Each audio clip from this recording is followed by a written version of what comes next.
Fl-aħħar jiem bdew jitqasmu ma' 330,000 voucher tal-100 € tal-Gvern lil dawk li ma niżluhomx online. Sal-erba kienu diġà tqasmu 80,000 voucher b'mod fiżiku wara li ntemm il-perjodu li permetta biex il-vouchers jitniżlu online. Total ta' 118,000 persuna niżlu l-vouchers tagħhom b'mod diġitali.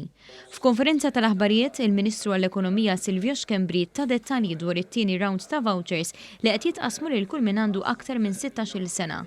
L-uffiċjali tal-Malta Post qegħdin iqasmu l-vouchers fid-djar fejn in-nies qed jintalbu jippreżentaw il-karta tal-identità tagħhom u jiffirmaw biex ikunu jistgħu jieħdu l-voucher.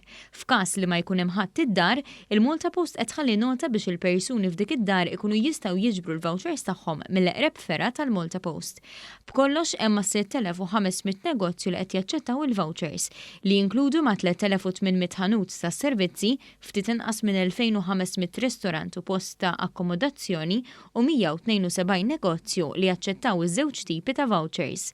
Il-Ministru spjega li bejn iż-żewġ rounds ta' vouchers żdiedu 690 negozju li bdew jaċċettaw il-vouchers din id-darba wkoll.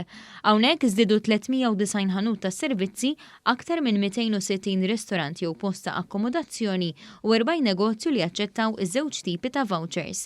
Fl-ewwel ġimgħa li bdew jintużaw aktar minn 760,000 € vouchers ħomor u 665,000 € vouchers blu, total ta' madwar €1.5 miljun ġew injettati direttament fl-ekonomija Maltija. L-attività kienet mistennija ħafna, dan huwa miżura oħra sabiex naraw li nkomplu niġġeneraw l-attività ekonomika fil-pajjiż u kemm jista' jkun nħarsu allura għal iktar attività f'dawn il-jiem ovvjament marbutin mal-vouchers ukoll.